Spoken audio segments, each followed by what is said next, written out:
What is good, everyone? Today we'll be talking about how to make a trading plan, or trading plans should I say. It's going to be a very important part. You cannot be profitable without this, or at least not consistently profitable, and we try and promote being consistent, and that's the way to go, right? You want longevity in the game.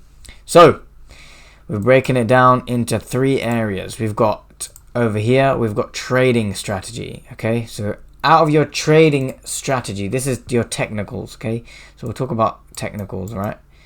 Technical strategy. Now, out of your technical strategy, you obviously need to know your setups. So what setups do you take? Okay, that means this is how you're going to combine your trading plan. You want to know what setups are high probable setups. So for example, if you want to get the closure below here, and say you enter on a break-off structure, that's part of your setup, right? A BOS with the bias, maybe bias, that could be a setup. That could be one setup. You could find maybe a fake out is another type of setup, right?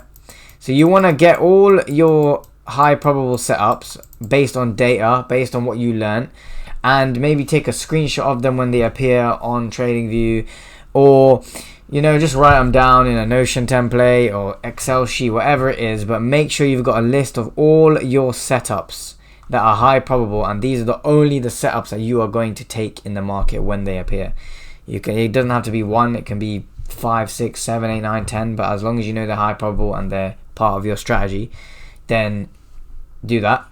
But also be careful here not to spread yourself too thin, because that's another thing. You can just have you can't have 20 million setups, because you can spread yourself too thin. And on the other side, don't just have one setup, I guess, because then there's a thing called frequency in trading as well. You might get, and it might be very high probable, but you might get it once a month or something. It might only be a 1 to 1 hour or 1 to 2 hours. It's not going to really do you justice, for all the hard work.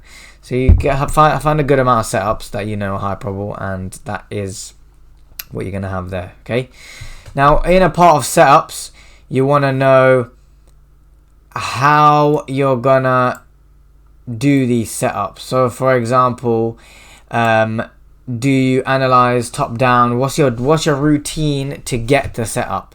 So in terms of technicals, so you might want to make a rule where you got step 1, every day I'm going to start with a higher time frame. I'm going to start with a daily candle, and then maybe step 2, you want to, this is as if you were to have to explain your strategy to someone else in bullet points. This is a good way that I do that allows me to drill it down in my head. What is my technical strategy? So high time frame, then maybe look at the 4-hour candle, then maybe drop down to the 15 minutes, 15-minute time frame, and then 4, you can mark out your zones, and then number 5, maybe wait for structure. Wait for closures, and then wait for these setups, right? Okay, sorry if you can't read it, but you get what I'm saying, So that's the bullet point. You need to be able to have bullet points for your strategy, how to get to the setup, and then you want to know your setups in models. So that's how you're going to build your technical part of it.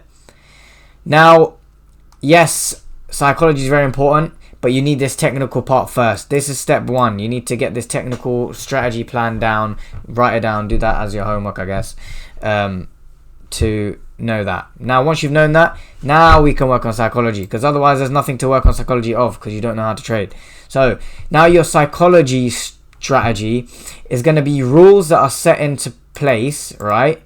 So these are going to be rules that allow you to stick to that plan the best possible way, and to also limit times where that it might make you go on tilt or something. These rules are there to protect you, okay? These rules are here to protect you. Never break these ones.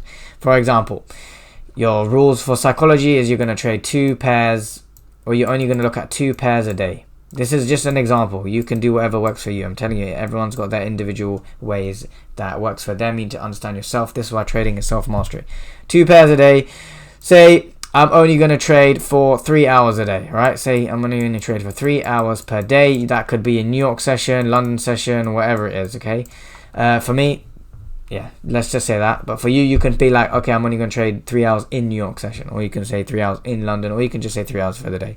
But don't make it like 8 hours a day, unless you're just beginning, because then it's good to actually learn that much. But when you get used to things and you got this pat down, then you can lower your hours, but like make sure it's, you know, rigid. I can also say that after maybe 1 loss in a day, I'm done. Okay, 1 win on the day, I'm done. Or maybe like 1 break even for the day, I'm done. Right? So now these are my rules in terms of wins and losses now. Okay. And then another thing can be like, your other psychological rule can be like, make sure you read the plan before you start or something.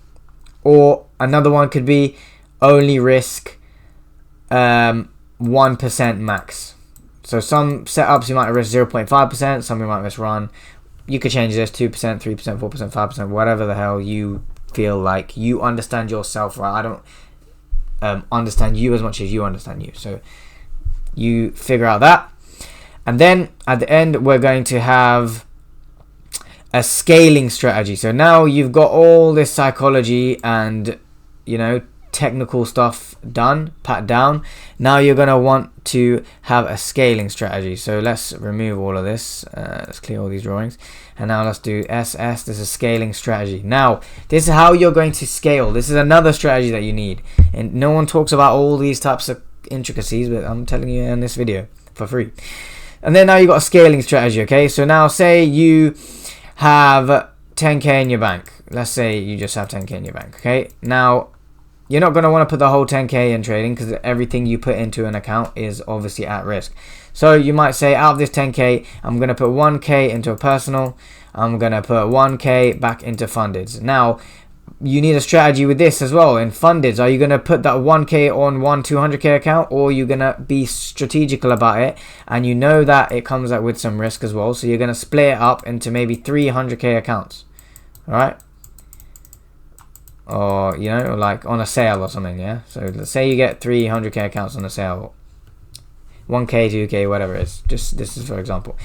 Now, that's your strategy. So now you can say, when I pass one of these, then I'm going to hold off. I'm not going to get any more challenges. I'm going to get maybe, you know, wait until I get 5% of profits on that account before I go buy more accounts. Then I'm going to buy another 300k, you know, another 300k accounts, and then scale again, another 5%, and then I'm going to buy 200k accounts. So you need a strategy with this. That is going to be a strategy with prop firms. And then with your personal, you also need a strategy. How much you're going to risk per trade on this personal, and when are you going to do your withdrawals? Are you going to take your withdrawals monthly, or are you going to wait till you make, for example, 20% on the account, then you're going to take 5% as a withdrawal and back into your bank to treat yourself, you know, and then you're going to build it again up to another 20% and then take 5% into your bank. Okay, so that is going to be your scaling strategy that you need to discover as well. These 3 parts will allow you to become profitable and will allow you to have so much structure, because structure allows you to, you know, limit emotions and actually focus on the skill and scale properly.